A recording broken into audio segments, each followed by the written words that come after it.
Assalamualaikum warahmatullahi wabarakatuh. Apa kabar para sahabat? Mudah-mudahan dalam keadaan sehat walafiat terhindar dari COVID-19. Amin ya rabbal alamin. Dan mudah-mudahan para sahabat dimudahkan rezekinya. Amin. Para sahabat, hari ini saya akan melanjutkan part kedua, khususnya untuk tanaman bonsai kelapa ya, para sahabat, yang kemarin sudah saya upload untuk part pertamanya. Nah, yang sekarang adalah yang kedua.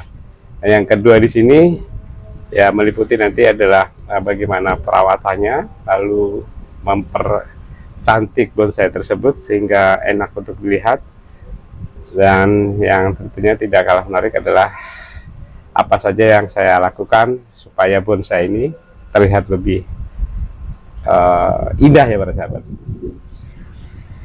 Oke, para sahabat, saya akan ulas sedikit ya, saya akan mengulang sedikit apa saja yang disiapkan khususnya bagi para sahabat yang ingin membuat bonsai kelapa hidroponik ya. Karena memang saya berkecimpung di hidroponik, maka bonsainya juga bonsai kelapa hidroponik para sahabat. Namun tidak menutup kemungkinan ya nanti ada beberapa kelapa yang akan saya pindah tanam menggunakan media tanam biasa ya. Artinya saya tempatkan di pot seperti bonsai-bonsai pada umumnya. Namun untuk yang kali ini tetap masih nuansanya yaitu bonsai kelapa hidroponik ya para sahabat. Oke, saya akan mengulang sedikit ya. Jadi apabila para sahabat ingin membuat bonsai kelapa, yang pertama adalah para sahabat harus menyiapkan bakal bonsainya ya, tentunya kelapa ya. Karena sekali lagi kita bonsai kelapa. Nah, kalau sahabat tanya kenapa harus kelapa, karena bonsai kelapa sangat mudah ya Pak sahabat, sangat mudah didapat dan perawatannya juga tidak sulit dan terlihat juga lumayan cantik ya. Ada beberapa YouTube yang lain itu kalau saya lihat bisa berbuah gitu ya. Namun untuk saat ini bagi para sahabat ya pemula ya, tidak usah memikir jauh sampai berbuah. Yang penting bagaimana membuat bonsai kelapa ini indah dan enak dilihat, itu aja ya para sahabat ya. Oke, yang pertama siapkan untuk bakal bonsainya tentunya kelapa. Nah, ini agak kesulitan untuk bagi para sahabat yang berdomisili di kota ya tentunya. Ini tidak mudah untuk mencari bakalan bonsai ini, tapi ada solusinya para sahabat.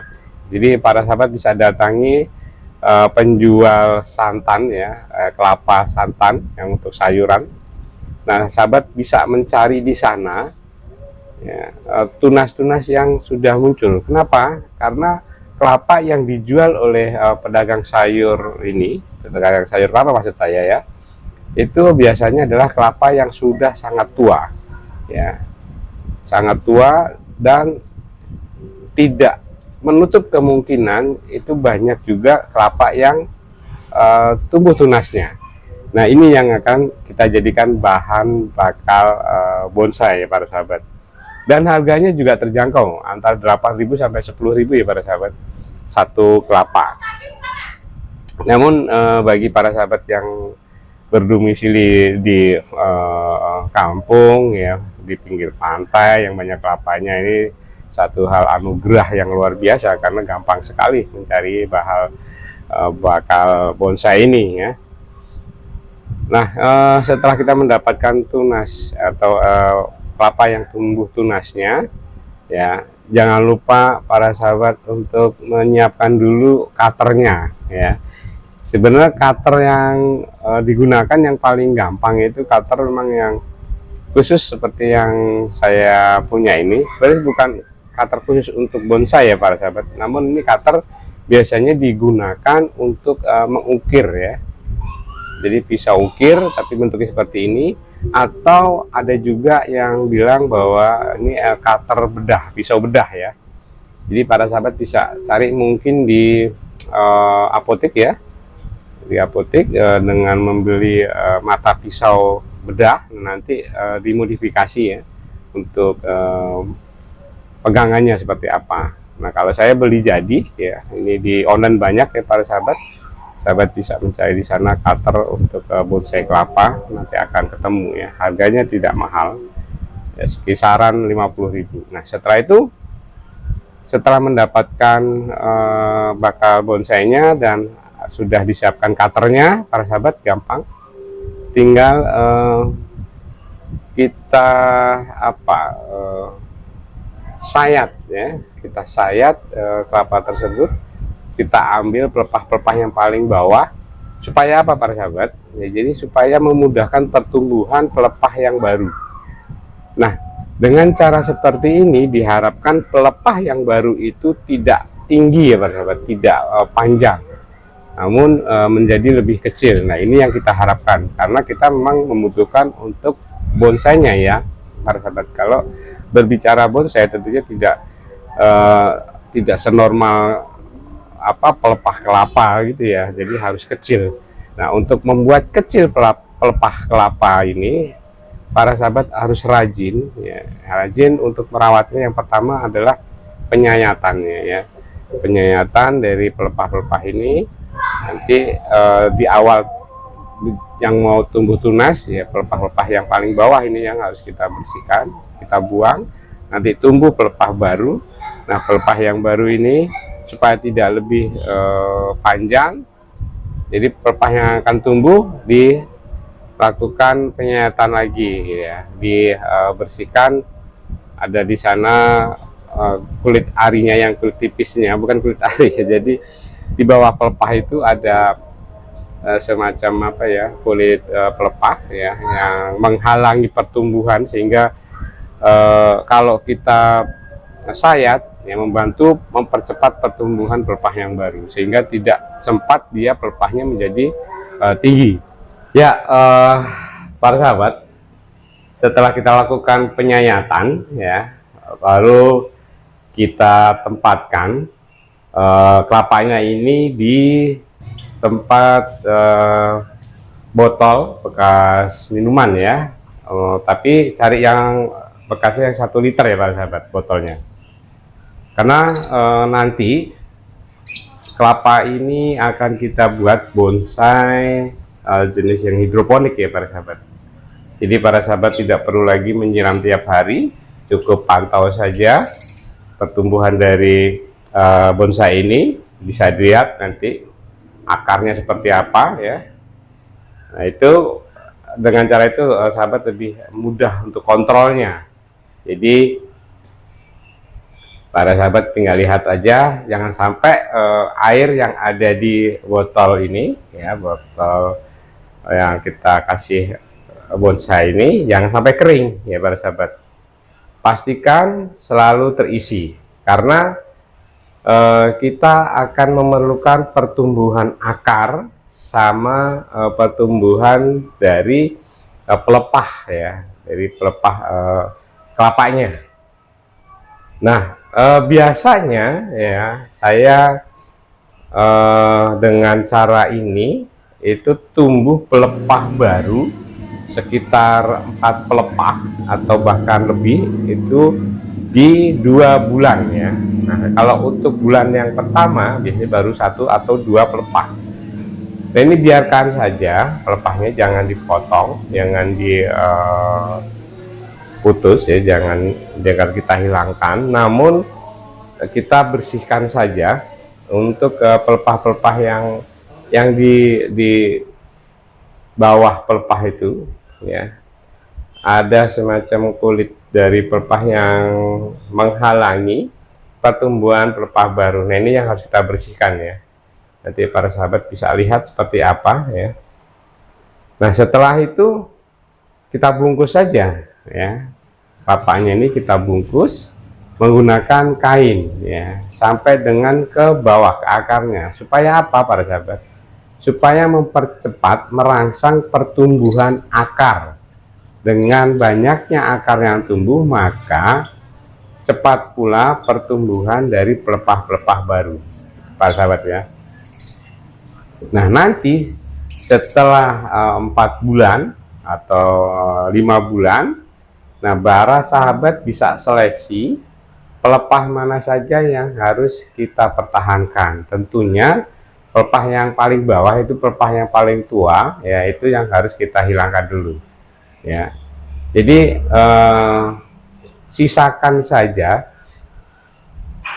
pelepahnya itu antara 4 sampai 5 ya para sahabat. Jadi kalau masih kisaran masih ada 4 pelepah, tiga pelepah, jangan dihilangkan pelepah yang lama. Biarkan saja sampai nanti tumbuh pelepah baru. Namun, nah ini yang harus kita jaga, pelepah-pelepah yang baru ini jangan sampai tinggi para sahabatnya. Kalau nanti tinggi, nah ini kita akan repot lagi karena harus melakukan pemotongan, ya, pemotongan yang ekstrim ya, sehingga diharapkan tumbuh pelepah baru yang kecil. Nah, untuk mencegah pelepah ini tumbuh panjang, ya para sahabat sekali lagi harus rajin membersihkan pelepah di bagian bawah, sehingga pada saat kita sayat membantu mempercepat pertumbuhan pelepah baru. Itu ya, jadi sangat mudah sekali untuk membuat bonsai kelapa ini. Yang penting adalah telaten. Berbeda dengan kalau para sahabat membuat bonsai yang pada umumnya ya, pohon-pohon yang lain ya, bukan kelapa ya. Bonsai kelapa memang sangat mudah. Nah, setelah 4 atau sampai 5 pelepah ya, batok kelapanya ini jangan lupa para sahabat dibersihkan ya, batok kelapanya dibersihkan dan kita pertahankan jangan sampai putus, karena ini yang membuat cantik dari bonsai kelapa ya. Nah, setelah kita bersihkan, kita amplas batoknya ini, lalu kita vernis ya para sahabat. Nah, dengan melakukan vernis ini diharapkan batok kelapanya jadi lebih mengkilap ya, lebih indah, jadi enak dilihatnya ya.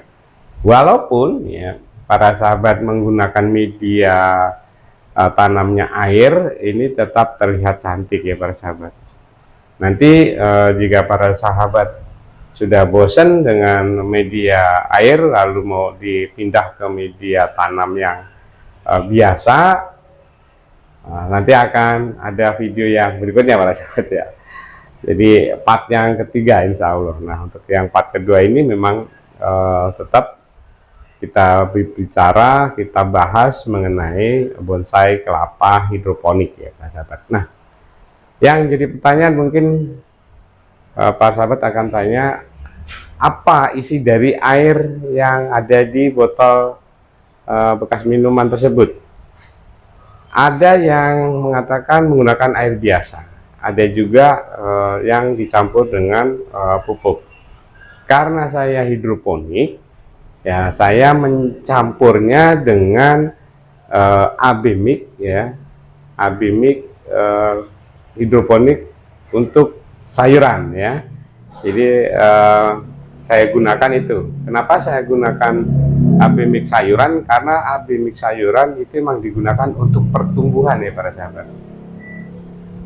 Nah, bisa dibayangkan ya para sahabat, ketika akar itu langsung mengambil nutrisi yang ada di air tersebut, artinya apa? Bahwa kelapa yang tumbuh ya, kelapa yang tumbuh atau pelepah-pelepah baru yang tumbuh ini akan lebih cepat dan subur ya para sahabat. Tentu juga berdampak ke akarnya.